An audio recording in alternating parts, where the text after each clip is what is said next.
Welcome back to the Football Fitness Federation podcast. This is episode 328. It is just myself this week. My co-host Jordan Tyrer is actually doing some work, so it is just myself and this week's guest. That is Mark Laws, first team physical performance coach at Cambridge United. Mark, how are we doing?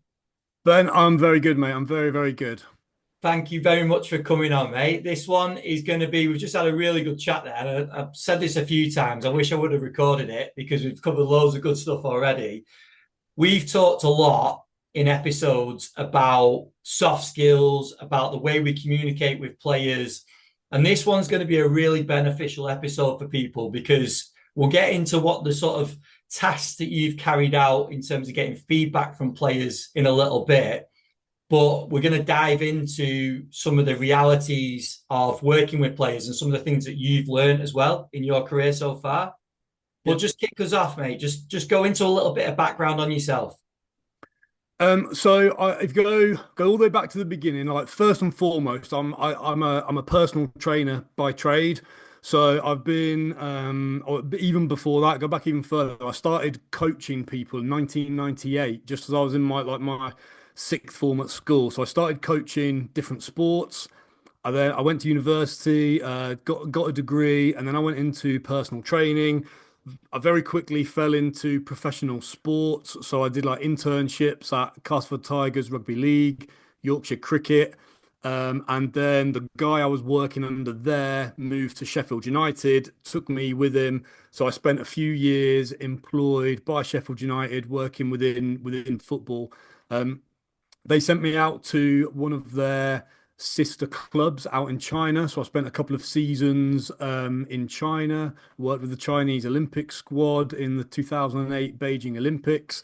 And then I fell out of football. The Chinese, a lot of the Chinese people, they all got done for match fixing. There was like hundreds, if not thousands, of people arrested overnight, just as I was flying back at the end of my second season.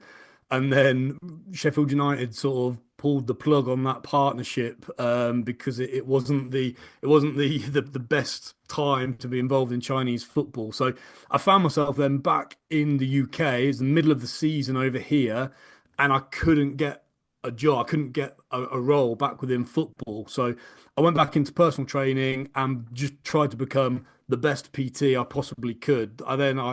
I built myself up there to work for like several like equipment manufacturers. I then started teaching courses. So now I'm looking at, rather than just coaching people, I'm teaching people how to teach people stuff. Um, that led me into sort of like presenting at exhibitions and conferences and stuff around the world. And then I've kind of come full circle and fallen back into professional football in the last 2 or 3 years. So my day job, I'm employed full time by Future Fit Training, who are an education provider in the health and fitness industry. So I write courses for them. I work from home doing that. I've done that sort of since the start of lockdown. Before that, I ran my own facility, which closed when COVID kicked in.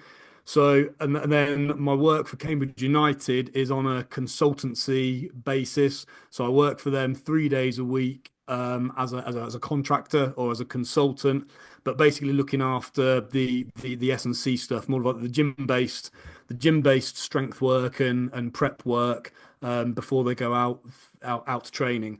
So that's kind of me. I've got anytime I talk about health and fitness, I sort of think everything's on a spectrum, and you've got performance or elite performance at one end, which I dabble in with my work at Cambridge United. In the middle, you've got just like exercise, which I sort of tick that box through my writing work, helping personal trainers. And then at the other end, at the lowest end, you've just got like activity, and I tick that box just from little bits of work I do in the community, like talks I give or people that I do one-to-one PT work with, just sort of like Joe Blogs next door, and everyone from that end of the spectrum up to professional players. And with that, tying that in, obviously a lot of that is front facing. It's speaking to people, it's building relationships, which takes us into what we're going to cover today. This is a topic that I'm really keen to get into because I feel like we talk about it a lot. We say communicating with players, building relationships is really important. You need to go and do it. But I feel like today we're probably going to break down how we actually go about that and some of the ways that you've experienced doing that with players as well. Yeah. So what you've done, I mean, it's brilliant what you've done. To be fair, and I don't. I'm sure you'll tell people to go and do something similar with players that they've worked with because I'm guessing you've got a hell of a lot of good feedback for yourself on it. But do you want to just give us a little bit of an idea in terms of the questionnaire and what you've sent out to players and the feedback that you've got? Yeah, I did. So if we rewind 3 or 4 months, then my boss at Cambridge United, Gary Monk, he runs like a little coaching network. Like people subscribe from all over the world, and then they have sort of like different coaches that come in and just deliver talks on this, that, or the other. So most of it is very technical. If you imagine through his contacts in the game, like the poster boys or the headline names that he's got on the website, like Roberto Martinez, Brendan Rodgers, that have contributed webinars to this community. And he asked me, would I be willing to do a presentation? So I said, yeah, of course I will. And then I was like, what the fuck can I offer to football that Brendan Rodgers and Roberto Martinez can't? So I was like, right, it's obviously not going to be anything too tactical or technical because I'm not a tactical or a technical coach. As I said to him, I said, I think with the amount of work I've done in various spheres of the health and fitness and sport or performance worlds, and now with the work I do in a professional football environment, I was like, I think there's a bit of a gap between like the theory and the reality, and I think where I could maybe come in useful is trying to join the dots or bridging the gap between the two. So you can have all of the theory in the world, all of the textbook evidence, like science related type things. That's great. Theory is great. But in reality, what does it look like when you try to implement that into a group session, a one-to-one session? Whether the team have won or lost, etc., etc. There's so many variables where the theory and the reality don't quite match up. So what I said I would do to so basically, I've talked myself into then delivering this webinar to a global community of football coaches about communication, because I think there's a maybe gap there in terms of like coaching skills, coaching skills, and communication being an easy way to enhance your ability as a coach. So I've backed myself into a corner, and then I was like, right, now what the fuck do I do? Like I think I communicate quite well. I think I have a good relationship with the players, and I think I'm pretty good at my job. But if you asked me how or what is it that makes me good at any of those things, I don't know if I could tell you because I just do it. It's like skills that I've developed over decades, and I'm almost unsure as to what they are. I just kind of like so I couldn't just go on and say, yeah, just get better at communicating. It's easy because like obviously that's not going to go down very well. So what I did is I put together a questionnaire, sent that questionnaire out to every single one of our professional players like within the club, but then also to any other professional player that we had last year that had moved on to other clubs or lads we had in on loan have gone elsewhere.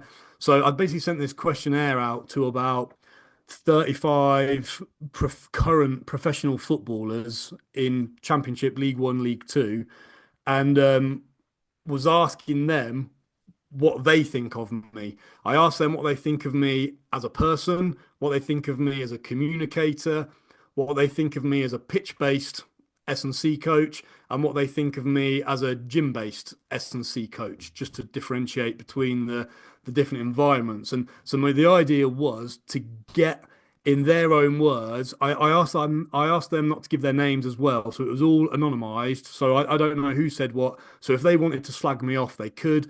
If they wanted to say bad things, they could. Like I just wanted them to be honest.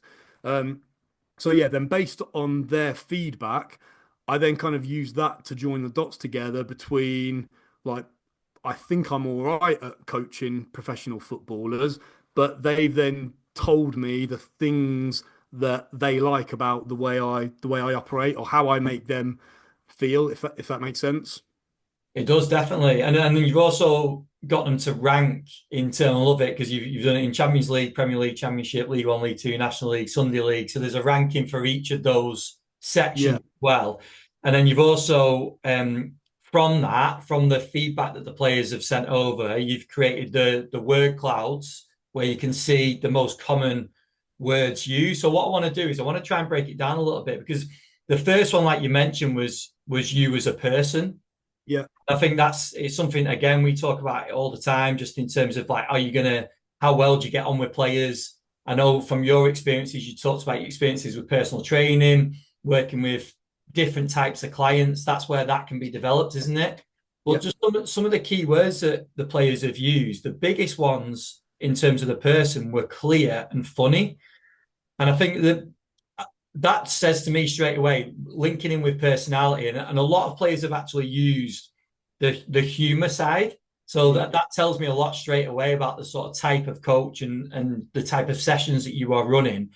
But also just on that point, and you can elaborate on this in a second, you've obviously got the humor side and the funny side where you're engaging players. There's also a lot of feedback that say Mark also is able to sort of switch the switch and go on to the side of getting the work done and making sure players are working. So it's not just going in and just having a laugh with players. There is that element. Players are getting the work done as well. yeah. Yeah, you'll probably have complaints coming in already because people will be saying, "Well, he hasn't been very clear, and I don't think he's very funny." So they, it can't be a very accurate word cloud. And just to put some context into that, I sort of like, yeah, I'd ask them to rank me like as a person, what league would I be in? Am I Champions League, Premier League, Championship, League One, League Two, National League, Sunday League? And obviously, I work in League One, which is smack in the middle of that, and then but basically, I was like from the numbers, and you can probably share these like through social media or something. I don't mind if you do. They, as a person, it was very highly sort of like Champions League, Premier League. They're like up there, and there's lots of comments like you're one of the best, nicest, like best guys I've met in football. Blah blah blah, stuff like that. So like that's the context behind what I'd done. And then I'd ask them a question like describe me in 3 words. So then from those 3 words, I've then copied and pasted all of that into a word cloud generator that's generated the diagram that you can see with some of those terms that are coming up. And I think for me, like the first important hurdle, and again, this is true of whether I'm a PT working with Darren who wants to lose a bit of weight, whether I'm working with a professional player who's like got a really important game on Saturday, or whether I'm working with Doris who can't get up out of a chair unassisted. Like, and it's a cheesy, well-known quote, but people don't care how much you know until they know how much you care. And my gift in that regard is that I don't know all that much. So I can't go and try and bamboozle people with like textbooks that I've swallowed and just regurgitate. I was actually in a gym. I was in a mainstream gym last week, looking around, doing a few bits and pieces, and there was a PT delivering a session to like a 60-year-old bloke doing some dumbbell chest presses, and fuck me, he was using words that I've never even heard before. And I write courses on personal training and biomechanics and anatomy and fit. And it's like this guy does not need to know such exquisite language and like names of muscles and insertions and origins. Like he doesn't give a fuck. He just wants to lift those weights. He probably doesn't even care about lifting those weights up. No, He just probably needs a bit of company for the hour, and just to not feel like shit tomorrow morning when he wakes up. That's enough for him. So relay this to like our professional football world is that I've taken that same principle into that environment. And if you think like, okay, I'm not a salesman, but if I'm if I'm a personal trainer, if I'm an S&C coach, I'm selling stuff. I'm trying to sell things to make my living. But what I'm selling with my players, they don't pay me, the club pay me, they don't pay me to coach them. So they're not investing money into me, but what I'm asking them to invest is time and effort. So money, if I want 100 quid off them, that 100 quid is worth 100 quid. Their time and their effort is invaluable. It's priceless. You can't buy more of it. So I'm asking them to invest something that is exceptionally valuable into what I'm selling them. And what I'm selling them is my session. And if they don't like me and they don't trust me and they don't believe in me, it's going to be a really, really difficult sale for me to ask them to do something that they don't think they should be doing, ask them to do something they've never done before, that another S&C coach has never made them do before, something they've tried before, but they didn't really like it. Like there's going to be I'm not reinventing the wheel, asking people to do weird stuff, but I'm a little bit unconventional. Um, but I have to have that buy-in from them. And if you look from like a sales process, like sales 101, all right, I'm not talking about selling a tangible product, but I'm talking about selling myself and my philosophies. People have got to know you, they've got to like you, and then they've got to trust you. So that know, like, trust process, getting to know them is relatively easy because you just talk to people. I say relatively easy, but in this day and age, as we touched on before you hit the record button, if you look at like communication methods, if let's say if we look during my lifetime, I was born in 81, so we look at like the last 40 years, in-person, face-to-face conversation has gone from being 90+% of how we communicate to come all the way down. I dare say it's probably single digits. At the same time, exponential increase in text-based or distance communication, where we're communicating either we can't see each other or we can see each other like now, but we're not in the same room, or it's just a message, a text message, a WhatsApp message, an email, a comment on a social media post. When your communication changes like that, we haven't had time to sort of evolve in the same way the technology has evolved to understand like how to get any of the nuances of like tone or pitch or sarcasm or so like there's so much we lose from text-based communication that leads to conflict, it leads to confusion, it leads to anger because people misinterpret like a comment on a Facebook post can all of a sudden cause World War III, whereas in reality, like, mate, I was being sarcastic. I didn't mean it. Like it's really surreal how quickly our methods of communication have changed and how slowly we appear to have been able to cope with them. And I think if we all sort of take a few backward steps and get better at speaking to people, getting them to know who we are, getting them to like us, and then from that, you then build trust. Once you have their trust, mate, I can go in and make my boys do any shit, and they'll fucking do it because they love me. Like that's not to say I'll make them do something dangerous or make them do something detrimental to their performance. But if there's something I want to do, a force absorption drill or a force production drill, there's something that I want to do that looks a little bit different to normal bog standard stuff, my lads will do it and they will lap it up because I've got 2 years of trust in the bank where they'll run through walls for me near enough. I'm glad you expanded on that point though, where you said about the communication being simple or whatever term that you used in terms of it being easy, because I agree, and we spoke about this before we started recording, that's easy for some people, people like yourself that have had a lot of time front facing with either one-to-one clients, small groups, or teams. And you've picked up that experience where you're going, yeah, I can get a team in front of me, be confident speaking to them, getting them to do what I want them to do. Then I'll sort of work my way in and build that trust and relationships with them. But I think a lot of coaches actually find that quite tough. And like Mm. you mentioned now, we don't do that, do we? And No. it's always fascinating to me when I speak to coaches as well, when I talk about backgrounds, because people will come on and be like, "Can you touch on your background?" And be like, "Well, it's just a traditional background. Went to university, or went to college, went to university, then got my internship, then got into a club." And I'm like, "Yeah, but what did you do when you were at uni?" "I worked in a bar." "All right. Well, how many conversations did you have working in that bar? How many conflicting conversations did you have where someone was too drunk and you had to kick them out of the bar?" Like they're all experiences that you'll pull on when you end up in the position that you're in now with players, aren't they?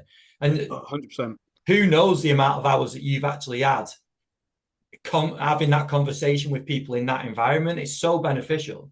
Yeah, 100%. And that like dealing with conflicts, as you mentioned there, and taking transferable skills from other trades or environments into this one is crucial. And you sort of like, it's far be it from me to tell anybody what's the right or wrong way about going about their careers. But if you imagine like when I started dabbling in professional football, it was like 2007, there was like strength and conditioning almost didn't really exist officially. There was like there were sports science degrees knocking around, and you would have some people had sports science degrees, but then it became like the minimum benchmark. You need like a BSc.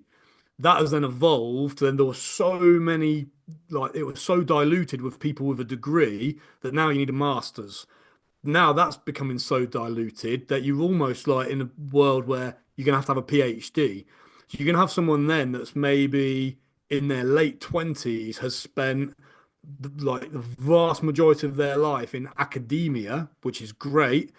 They what they don't know about their profession isn't worth knowing about, but they've got very little in the trenches experience, let's say. All right, they can do like placements and do a bit of coaching on the side here and there, but in terms of like years of actually being in the trenches dealing with people, sometimes that can be a lot more beneficial than just an extra couple of letters after your name when it comes to actually delivering. You have a finite amount of time with players during the week. So just by increasing the amount of information you know doesn't give you any more time during the week to be able to implement it. So I find very often um, people don't necessarily have an information problem, they have an implementation problem. And if they just stop obtaining more information and just implement the information they already have more effectively, that will probably take them further in the short term than if they didn't work on the delivery or the implementation and they were just continually trying to sort of get better and better or more knowledge at stuff. Does that sort of make sense? 100%. Yeah, That 100%. doesn't mean Mark is not saying stop learning, never learn another thing ever again. But if we're looking at what's the low hanging fruit here, then just you to get to the state, anyone who is listening to this now, unless they've literally been working in Subway for 20 years and all they've ever done is made sandwiches, and this is the first bit of involvement they've ever had with the football world, like unless they're in that situation, which is probably going to be nobody, the people listening to this will have more than enough information in the back of their brain somewhere to be able to deliver a bloody good like level of work within the professional sport. Like absolutely. And I can tell you that for sure because I haven't got all that much information up here and I'm doing all right. And I see guys who are way shitter than me at bigger clubs than me. So anyone else is perfectly capable. The other point I touched on there a little bit, and I've sidetracked, I'll come back to, where you talked about conflict or resolving conflict. Now, through my years of working in the fitness industry, I would constantly be shitting myself about a client leaving me. Let's say if I've sold them 20 sessions or 10 sessions or a month's worth of sessions, as soon as we start getting towards the end of their block, I'm going to be absolutely shitting myself that they're going to leave me. Maybe because they hate me, maybe because they haven't got the results they wanted, maybe for any other reason, but I would be so worried about losing that person. So I learned just to get much better at solving problems before they became problems. So whatever problem it was they had, let's say they're going to leave me because they don't like me. Well, I can work on that weeks in advance and try and find something that we get on, like we have in common. That's not difficult. If they think I haven't done a very good job, then I can work on that in advance. So maybe I just like I'll test them on something and then I'll test them again. I can now prove to them that there's evidence that they have improved at the things they wanted. So I've solved that problem. If it's because they haven't got enough money, they've lost their job or whatever, I can maybe drop down to a £20 a month little online package. And then when you've sorted yourself out, then we can go back to £300 a month, having one session a week. Like I've got solutions to every single problem they could ever need. And then if I just take that into my professional work, we work in professional football now. The um the potential problem, the potential problem I have is whether the players um believe in what I'm asking them to do. Because if they don't, they won't do it, and that will spread like wildfire. And then I'm screwed because nobody's interested in like doing my sessions. But I can solve that problem. It's so fucking easy. And I did it last year. I've done it again this year.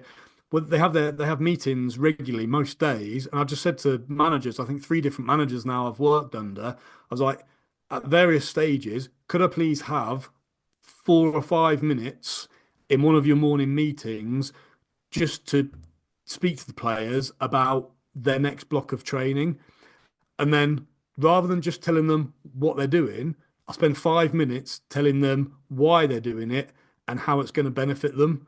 And like that solves so many problems with regards to them liking me, trusting me, and then understanding why they're doing what they're doing. Like my S&C um, department is not a dictatorship. I don't just stand there and tell people do this, do that, do the other.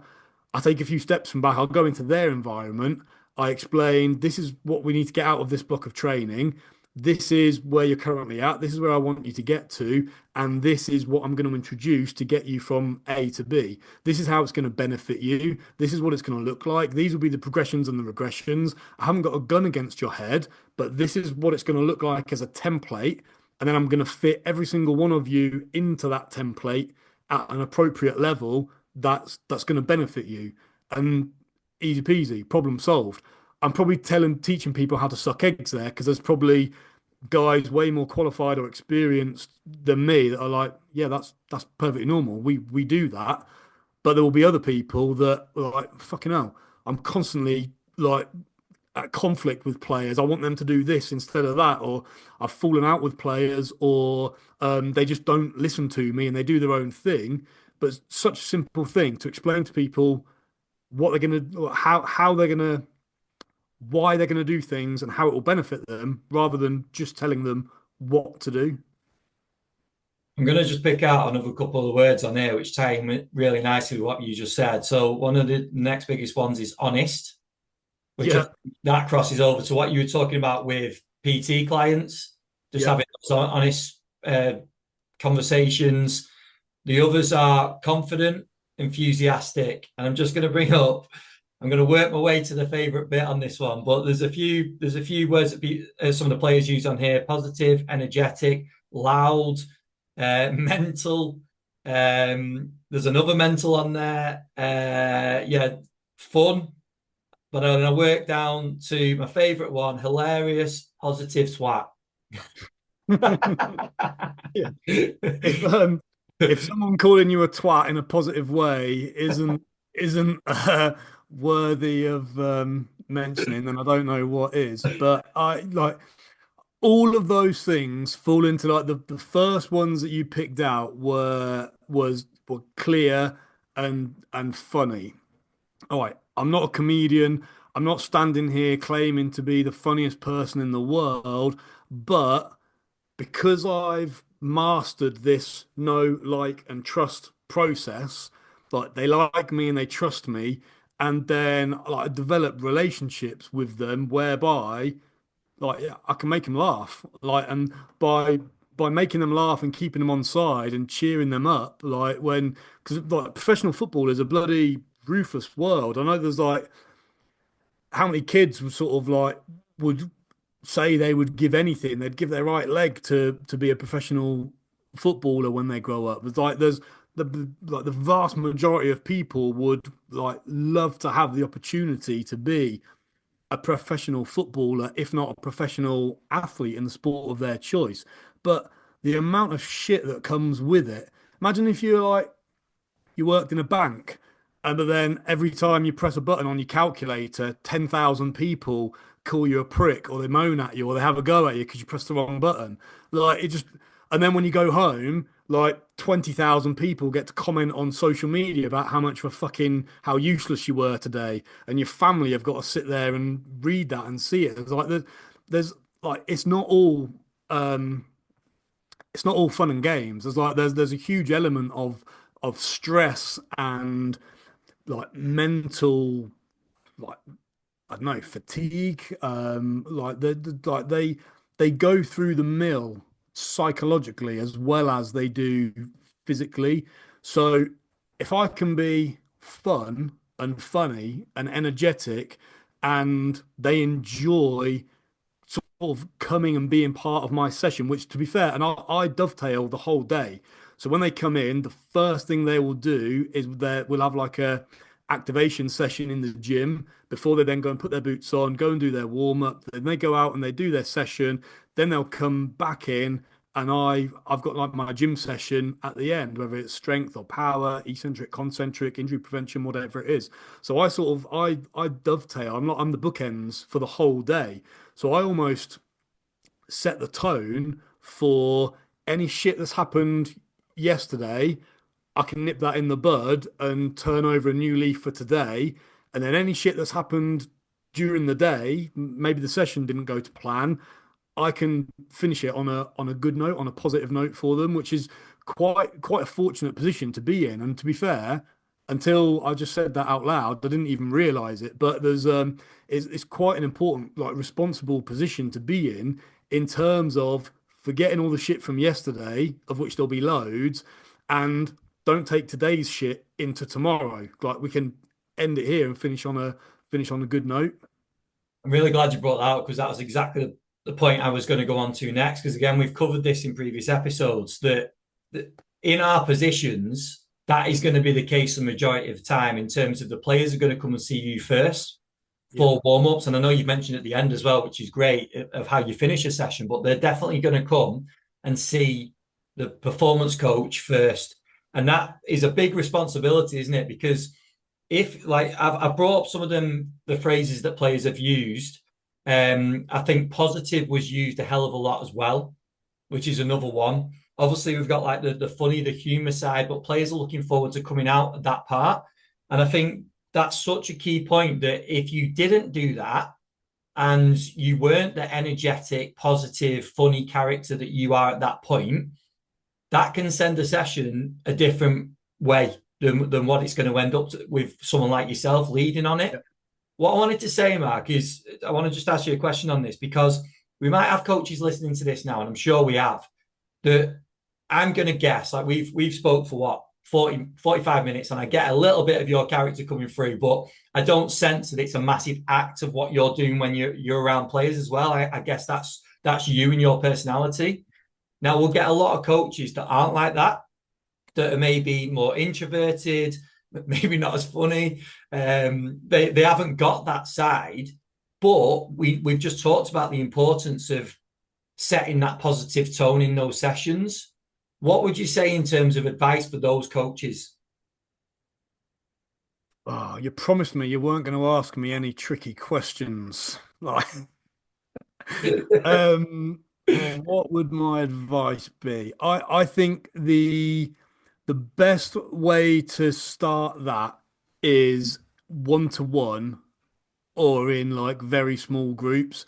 So if you get dropped in the shit and tomorrow morning you're in Cambridge and you're an extreme introvert, you're really shy, and I've just put 28 players in front of you in quite a small space, and you've got 12 minutes to do some like mobility work and some force absorption work. Like that's mean, and it's going to be very difficult to just turn it on without pretending, without faking it. And if you're faking it, like you'll get sussed out very, very quickly. It makes it even harder. So you can't fake it. So I think the solution there is to try to work on a lot of the things that we've talked about, and although we're talking about it in like a very like sporadic order, but the stuff I've sent you, the slides I sent you for the presentation I gave, I've got no issue with you sharing that like far and wide, whether people ask for it via email and you send it out or whether you just dump it somewhere like that, that's no issue. But I think if people try to work on these character traits, but like one to one, because it's a lot easier doing it one to one, and then gradually that gives you both the confidence and the competence to then do it with two players, three players, five players, 10 players. And then before you know it, over days, weeks, months, or years, then standing in front of 30 people will be easy. If I if I use myself as an example, like I sit here quite comfortably and talk because I'm not trying to kid anyone. I'm not trying to talk to you about something that I don't know inside out. So it's really easy for me to talk really naturally. So my first thing is whatever it is I'm talking about or I'm delivering, I have to know it inside out. I have to know what I'm doing, why I'm doing it, how it's going to benefit the people I'm delivering it to. Because if I don't know any of those things, then it's going to really affect my delivery. Like if I know those things inside out, it's no drama. There's there's a picture, I might have sent you a picture of me speaking on the pitch at Old Trafford about 3 minutes before kickoff in Man United versus Norwich game about 3 years ago. Long story short, but I ran from Norwich to Manchester and I did a little interview on the pitch. So technically, what does Old Trafford hold? Like 75,000 people. There's a few empty seats as people are coming in, but there's probably 50, 60,000 people in that stadium, and I'm standing there speaking, and I spoke quite well, considering I was shitting my pants. That's in front of 50, 60,000 people. Is this That's after like the run as well? so yeah, that was after about 2 hours after I'd arrived. Um, they got me a hotel room in like the hotel next door. They got me a hotel room to be able to have a shower and stuff.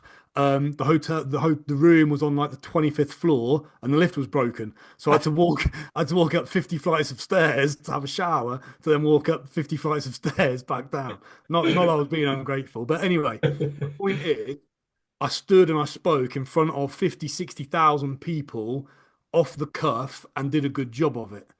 Rewind 10 years, I had to deliver my first talk at a fitness expo in front of about 12 people, and I fucking shit my pants. The guy had put like the mic on me. It's the first time I'd ever worn like a mic and a headset, and I don't know how I didn't pass out and fall over. I went into the toilet and had a pee, and I genuinely, there was probably an 80% chance I was going to just walk out the building and not do it. I was so like scared. Fast forward 10 years, I stand on the pitch at Old Trafford and talk confidently to tens of thousands of people because I know what I'm saying inside out. So there's like, this isn't the easiest thing for people to just hear, but the best thing sometimes to do is to do something and fuck it up, review it, repeat it, fuck it up a bit less, fast forward a couple of attempts, and before you know it, you'll have the confidence and the competence to do a better job of it. I think it's a great point. And I know I'll put you on the spot with that one, but I think you've raised some really important points there. And I think one of the key things from that is I know by the time you're in that point, it's probably too late for that scenario, but it just underlines the importance of getting these types of experience. So whether that is stood at the front of a college group delivering a presentation, whether that is in front of a semi-professional team taking a warm up, which you know you can kind of mess up because it's just some voluntary work that you're doing, whether it is one on one with a client that's quite demanding, whoever it's going to be, all these things, whether it is Old Trafford, all these things they add up, don't they? And that Yeah, just gives you that experience, that confidence behind that. But I think that the other thing that you raised then is reverting back to what players want to know. So if you're in that scenario, they don't really care in terms of exactly what the technique is in terms of the drill that you're doing. They want to just know how that translates to the game and how that's going to make them either a better athlete or prepare them well for the game. So if you can start at that, that's a good starting point to be at, isn't it? yeah, 100%. And if you think like those two C words, confidence and competence, like even if you've got very little confidence, but you've got a bit of competence in terms of what you're actually going to do, then explaining to a player or a group of players or a group of people, this is what you're doing, this is how we're going to do it, this is why, this is how it's going to benefit you, etc., etc. And then they once you've done that a couple of times and you perfect it, that then gives you the confidence to do it again, if that makes sense. And it's this like they're intrinsically linked, and as your confidence grows, your competence grows, and vice versa. And unfortunately, there's no easy way. You can't just click your fingers and do it. You have to practice it. Same with anything. When you first try it, you're not very good at it. But if you give up on it, that's not going to help you get better. And you sort of just go like just repeating and repeating and repeating. Like I've spoken in public hundreds and hundreds of times, but I was so bad at it initially. I'm not brilliant at it now, but I'm better than I was. But I'm confident and competent enough to get away with it. And it just you just have to get all the shit ones out of your system, and it will improve. Definitely. It's actually what I said on the very first episode of this podcast. One of the reasons, a few of the reasons for starting it was one, I get to speak to a lot of coaches and learn from other coaches, but it was actually the communication skills of Mm. having a conversation. Like someone like I've only just spoke to you for the first time today, but we can have a conversation and it's just picking up that skill. So I think it's really important. I'm just going to read out one of the slides that you sent over because thought this is a really good bit of takeaway. So you put on one of the slides, working with people is tricky. Working with groups of people is even trickier. Working with groups of competitive people is even trickier. And working with groups of elite competitive people is even trickier. So it's basically that, isn't it? What we've talked about in terms of picking up those experiences. Can you check off all of that? And Mm. can you get repetition at all those different levels? Because then when you are in front of that group or in front of that player, you're going to have much more confidence at that time, aren't you, to deliver what you want to deliver? Yeah, yeah. And if you think as well, where I've got like a scrap of paper here where I was trying to sort of like draw out all of my thoughts of things that might pop up in this conversation, and I'd like got a bit where I was talking about something, and I'd put like a spectrum, and it's got like hard at one end, easy at the other end, and then I've put a line through both of them because like my initial point was going to be that everything it's on a spectrum from like easy to hard. And I was like, actually, if you refer to the easy bit as easy, that makes it sound like it should be easy. And it's not easy. So I changed them to like from simple to complex. And just because it's simple doesn't mean it's easy to do, but it can still be fucking simple. It can be as simple as just stand in front of somebody and talk to them. Do you know what I do? Like I do like literally every day. I walk the dog 45 minutes, like at the start of the day and the end of the day. And I find myself having imaginary conversations with myself. I don't plan them. I don't like there's no rationale behind it. But as an example, let's say I know tomorrow morning I'm going to be doing a force production drill that's going to look like this because I need it to be a bit different from the last 6 weeks worth. I don't want it to be repetitive, so I'm going to change it a little bit. I'll have a conversation, like an imaginary conversation with a person, with me explaining this is what we're going to do. This is what we've been doing for the last few weeks. This is what we're going to do now for the next few weeks. These are the changes. These are the benefits. And I'll be talking out loud. If people might walk near me and think I'm absolutely mad, but I'm practicing conversing and talking to people. Once I've done that a few times, I'll come up with a new analogy or like a description or some like coaching points or some cues and stuff like that. And if I'd have just written it on a piece of paper, gone into the session and done it, it would have been shit. But because I've practiced it in my like out loud, walking the dog in a field in the middle of nowhere, and I've kind of I've practiced. I've got my reps in before then I go into it's like that's my training before the match day. Like you so it's not easy, but it is as simple as practice, try, and then refine it. Practice, hopefully improve, refine it. Practice, improve, refine it. Like it's not easy, but it is very simple. I think on that though, that's a form of, and I'm no expert in this, but that's a form of visualization, isn't it? You're visualizing what you're going to be going into. But what you're also doing there is you're kind of preempting any potential issues or questions that you might get. So you're preloading yourself with, Yeah. okay, this player might struggle with this movement. So if they struggle with this movement, I'll put this in or whatever it's going to be. And you're just loading yourself. You're getting yourself ready, aren't you? 100%. And that ties in with what we mentioned earlier, where I talked about solving problems before they become problems. Yeah. That comes from me shitting my pants about losing clients. How do I solve any potential problems before they arise? And when I was an intern, so I was at Castleford Tigers rugby league, and my then mentor asked me to put together a gym-based program for under 18 rugby players. So I went away, put this program together, gave it to him. He didn't even look at the piece of paper. He just ripped it up, threw it away, and said, "Now go away and do a better one." And I was thinking, I was like, what do you mean do a better one? You didn't even fucking look at it. How do you know whether or not it's any good? But what it taught me, the lesson there was to challenge yourself, Yeah. to challenge your own biases, to don't have blinkers on, the like this is the way it is. Can you prove yourself to be wrong? Because the easiest thing in the world is to prove yourself to be right.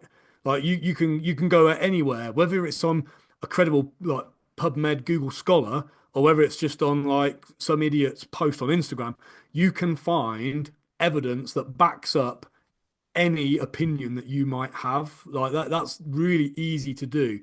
But if you do it the other opposite way around and you try and prove yourself wrong, what happens is once you've done that a few times, your programming and your planning and like everything that you're putting together becomes so much better because you've already like challenged yourself at every step of the way.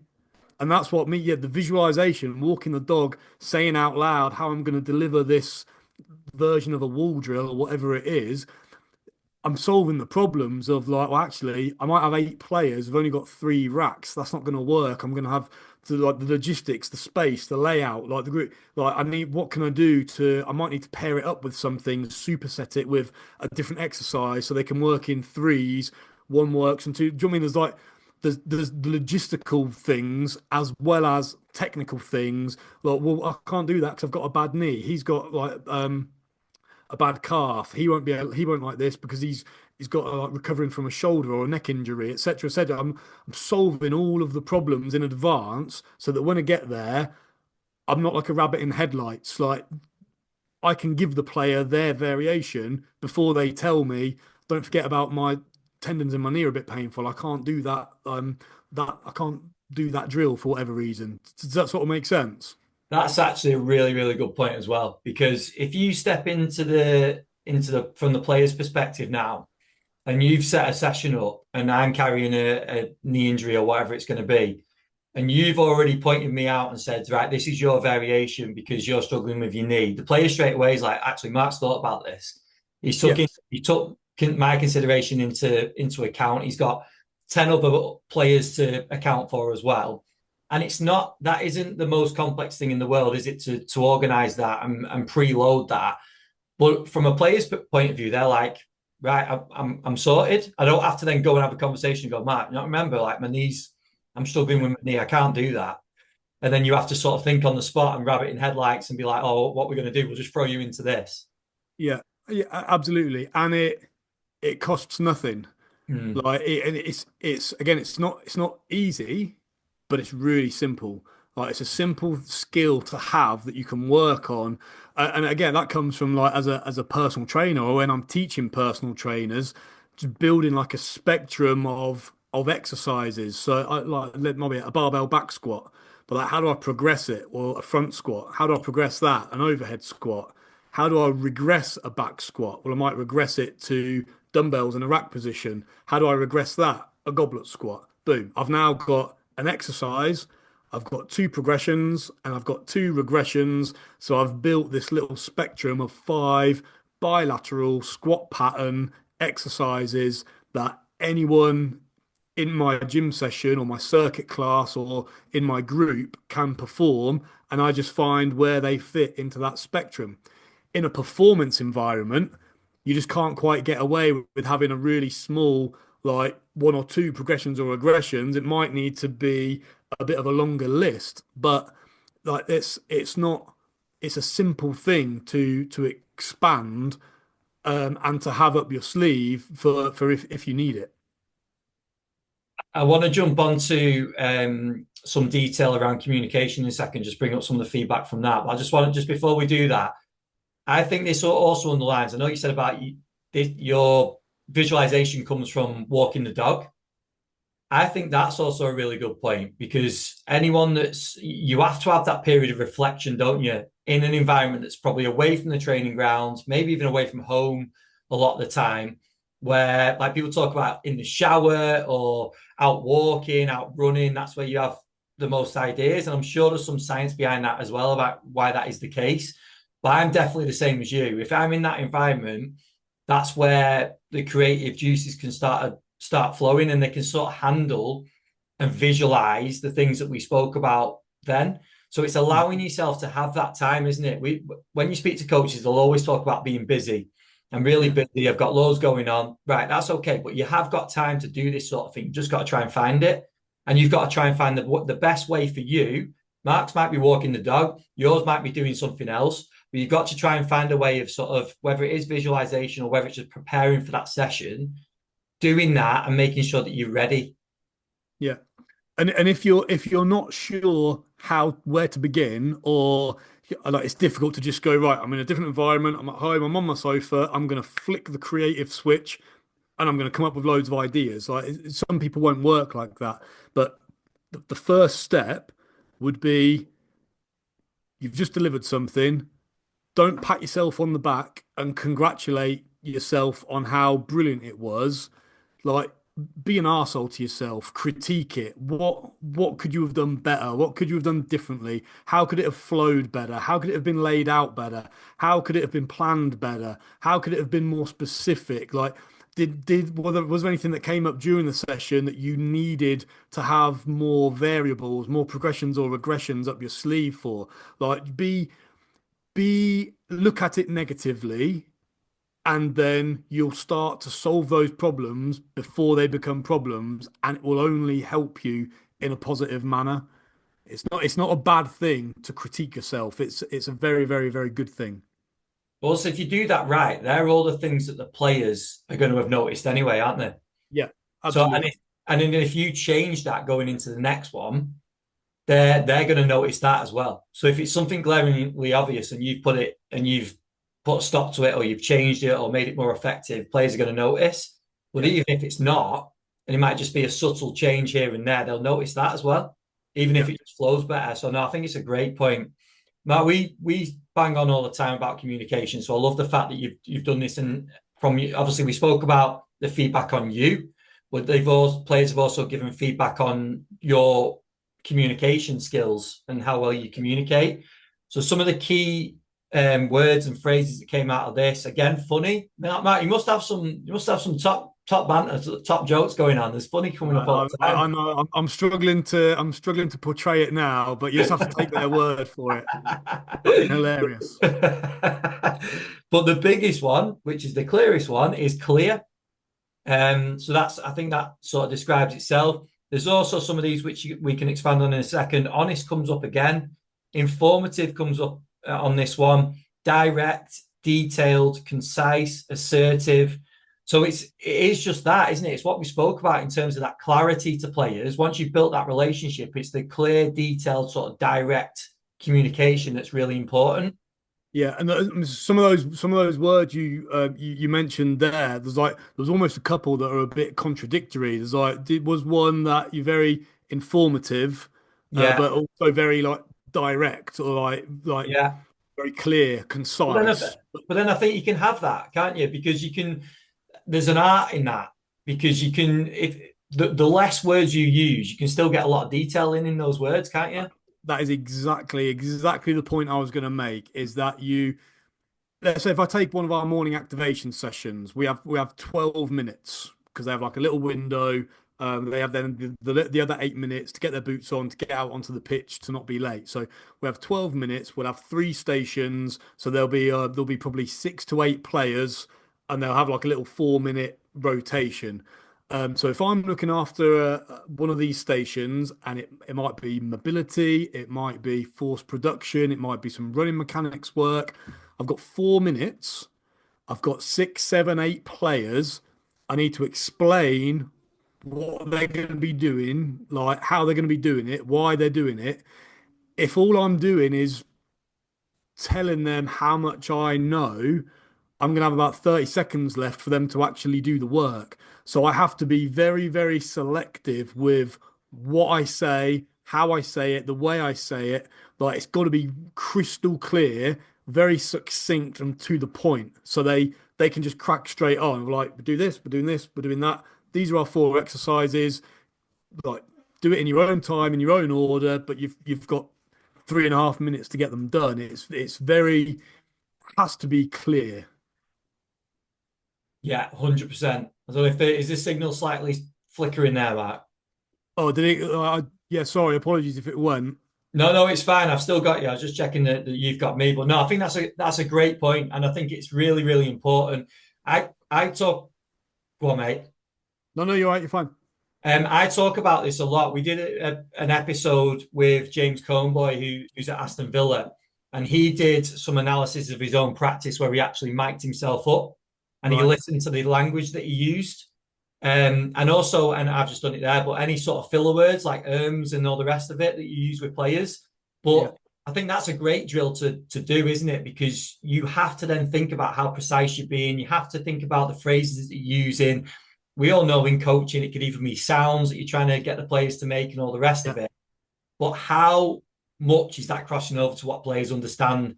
And I think Yeah. you only really know that when you've done that sort of analysis. So I think that's another great drill to do as a coach to get that feedback on yourself. 100%. And that ties in with the last sort of bit we talked about, was that if someone is a bit of an introvert, they're a bit insecure, they're a bit shy, then practice talking to yourself. Just set your phone up, record yourself doing a 1 minute talk about the benefits of mobility work or something. Film it and then watch it back, and then do it again and do it again and do it again. And so if you don't want to have an audience there, like, you don't have to, you can do it yourself, but just by repeating it and refining it, then it'll be so much better when you're in front of an audience. No, definitely. This sort of stuff I could touch on. There's loads that we haven't spoke about because you've obviously got the questionnaire on your actual practice as well in terms of the gym and the pitch, which we've not dived into. But I think just in terms of what you've sent over, and I will make this available if anyone wants, if Mark's happy for it to go out, if you want to get copies of this, then let me know because I think there's so much to learn from just reading through the presentation, the feedback that players have sent. Yeah. But what I want to do is just wrap it up with some of the conclusion that you've written at the end of the presentation. Yeah. So you've made a few points on the conclusion. The first one is get better at getting players to know, like, and trust you, which I think you did a great breakdown of at the start. get better at influencing teams to consistently perform to a level slash standard that is greater than the sum of the individual parts. Just expand on that a little bit, Mark. So the start of my talk was about like what is effective coaching? What does effective coaching look like? And to me, the definition I've put together in the presentation is that effective coaching is making a team perform better than the sum of its parts. So if you think like if you put me in charge of Man City or Man United at the minute, I could get them relegated easily. Like that's not a problem. But that would be a highly capable team performing way below the sum of the individual parts that they've got. If you put a coach in charge of someone like Nottingham Forest at the minute, how are you going to make them better? That Nottingham Forest, Aston Villa are fantastic examples of teams that are performing to a level that is greater than the sum of the individual parts that it's made up of. So to me, that's what effective coaching is, making people better at stuff and improving their performances so that like it's better than the sum of its parts. And then I sort of flip that to tie in with what we're talking about is the same is true of coaches. Like uh, if we formulated some tests on intelligence or level of knowledge on any different category within like S&C, sports science, or those areas, I wouldn't do very well compared to a lot of the people that are going to be listening to this. However, put me in my role doing my job, and I'd probably do better than most people that have beat me in the tests. So, like, my ability to do my job is performed. It's much greater than the sum of the parts that I'm made up of. Does that make sense? Does. Yeah, I 100%. don't allow those things to hold me back. I channel them in a way that makes me a better coach than I should be on paper. Brilliant.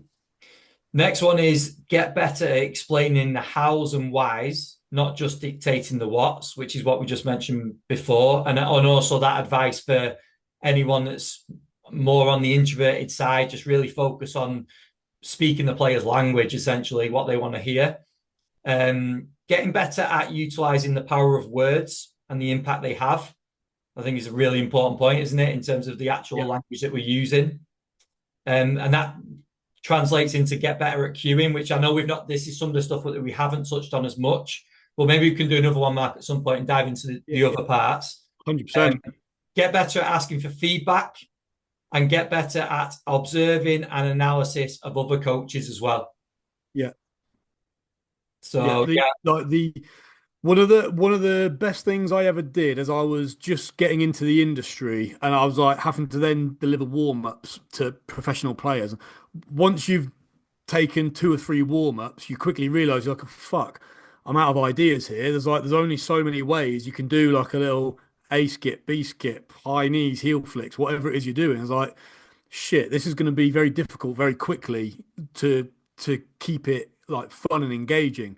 So I used to go to watch football matches, and what I would do is I would go early. I used to annoy anyone I was with because I'd make sure I was there an hour before kickoff. I'd have a piece of paper. The S&C or sports scientists they come out and they set up their warm-ups. Then they go in. I would draw what they've set up, like where their cones are, what it looks like. So now I've got their two warm-ups written on my piece of paper. While they're in, I would then write down what I would do, how I would deliver a warm up, like a box standard ramp protocol, how I would deliver it with their setup. hmm, They would then come out and they would deliver their sessions. I write that down. It would be different to what I had planned based on what I would do with their setup. So I've now got four sessions. Then they go in again to get before the players get ready to come out and play. And I'd be thinking, actually, I know they've just done that, but I could change this. Or if I move this to there, move these cones around. So I've now got six warm-ups from just going and watching one game. And I've genuinely I've paid to go to games before 20 years ago and left at 5-3 because I've got more value from getting my six warm-ups from watching the bit from 2 till 3 than I would have got from watching the game. I didn't care about watching the game. So like in terms of, I say it to my guys I work with now, sort of like, let's plan something. Like, what is it? It's a plyometrics session. What does the plan look like? Show me the layout. I'll plan what I would do with your layout. You tell me what you were going to do. Then we can, what could we do differently or better? We've all now got 3 sessions from your one session that you had planned. And like that is absolute gold dust. Brilliant. I absolutely love that. I think that's a real practical thing for coaches to take away. And again, that doesn't have to be a first team game. That could be an academy game. And if you're in an academy, you might get a few games in the same day, which you could do the similar sort of thing across a few games. And you end up with so many different options and variations, don't you? So, Mark, I'm wary of time, but I really do appreciate you first of all sending over all that information and being so transparent with the sort of feedback that you've had from players. I think it's a great drill to do, and I'm sure you've learned a hell of a lot from doing it. But I think I've took a hell of a lot from reading through it, and I'm sure the listeners have as well. So I just want to say a massive thank you for coming on. I mean it as well. Like if you wanted to come on and expand on some of the other points, I'm more than happy to have you back on. Yeah, no, mate, like, thank you for even asking me in the first place. Like, I appreciate it, and I'm more than happy. Like, I can talk for hours. So yeah, I think, excuse me. He says talking, then his voice goes. I think, yeah, I'm more than happy to come back in weeks or months whenever you've got a little gap in your schedule to expand on some of the more specifics. Because if you imagine, like, we've covered the generics of communication, and please feel free to share the Word document with the feedback. Share it's got no names on it or anything. Share the slides, anything like that. I've got no issue. And then I caveat all of this with like, I'm not standing here saying any of this as a communication expert or a coaching expert, like far from it. I'm not proclaiming to be that.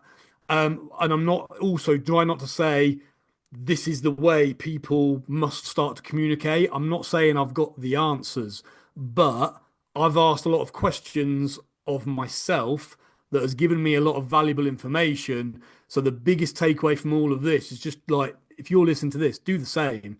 Just ask the questions of yourself, your own communication, whether it's verbal, whether it's visual, whether it's written. Ask other people what they think of it, and then go back and critique it, like learn from it, improve on it, and like get an idea of what other people think of you, because that will massively help you to improve and get better. And then yeah, if in weeks to come we touch on some of the more specifics of language and wording and cueing and stuff like that, then yeah, happy days. Brilliant, mate. Well, thank you very much for your time. Really appreciate No it. problem at all. Chat soon.